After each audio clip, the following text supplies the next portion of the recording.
Okay. How many of you have considered taking the Ancestry DNA test? I did recently, and it has its pros and cons. First, the cons. Research on who is who in your family tree can be frustrating and consume much more of your time than you intended. Monthly membership can get expensive, particularly if you upgrade so that you can see documents across international borders. So what are the pros? Discovery. Marveling at the vast number of people who share your DNA that decided to spit in that vial and send it back to Ancestry. You can get health-related information also, which may be useful. But for me, the best part of the experience was piecing together and imagining the stories behind the names in the documents. It's like writing your own historical fiction. I've never been all that interested in genealogy. My mom, however, has been tracing our family history for decades. My first ancestor to come to America was Henry Campbell. He came from Scotland in 1749 as an indentured servant. Indentured servants were men and women who signed a contract agreeing to work for a certain number of years in exchange for passage, food, clothing, and shelter. He left his family in Scotland and eventually earned enough to send for them and buy some land in Virginia. This makes sense because lots of Scots came over around this time. It was right after the last Jacobite uprising. The response of any government after a civil war is to occupy and oppress. King George was trying to unify the kingdom by doing stupid things like outlawing tartan plaid and outlawing the Gaelic language. There's been a lot of historical fiction set in this place and time. About 30 years ago, we discovered that we had a branch missing from our family tree. Until that time, my mom and aunt believed that they were both change-of-life babies, born 1 year apart, when their mother was 47 and their father was 51, 15 years after the birth of their last of 8 children.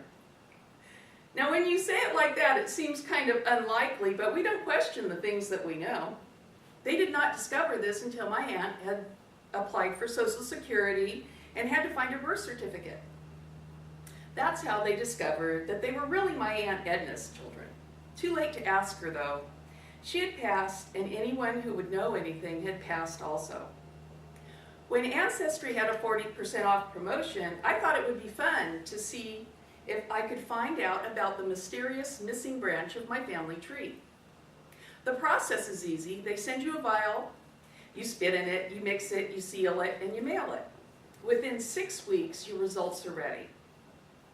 There were so many DNA matches listed for me, but the one at the top, the first one rated high certainty, was a lady who had the same last name as the last name on my mom's birth certificate.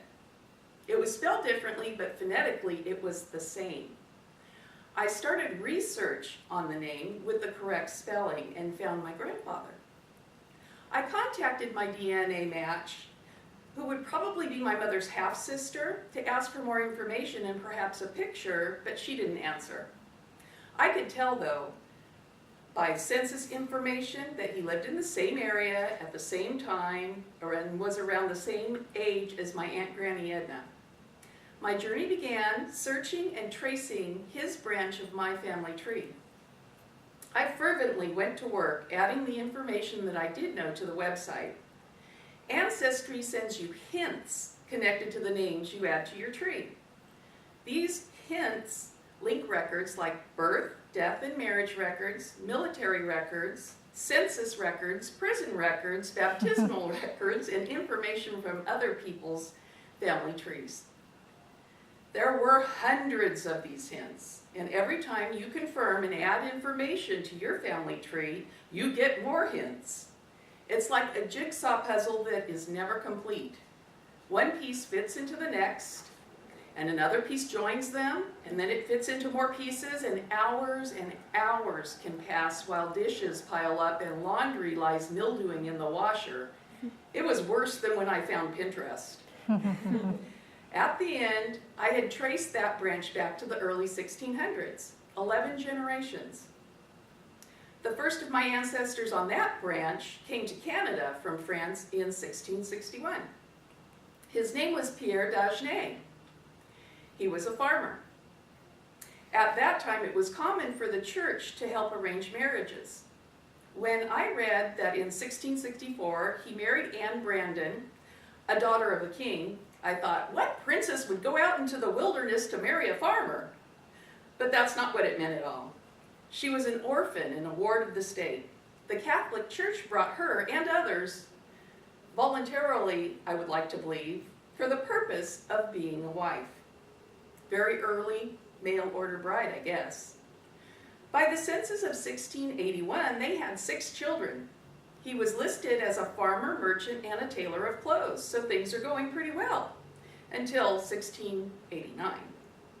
In August 1689, the whole population of Montreal was wiped out by the Iroquois. It's known as the Lachine Massacre, so as far as I can tell, only the oldest daughter, Francois, and my ancestor, Pierre Jr., lived from that family. Because my mom, who is 91, is so into genealogy, I thought she'd be interested in what I found. Maybe it'd be a common interest to share with her. I didn't get the reaction I thought I would get.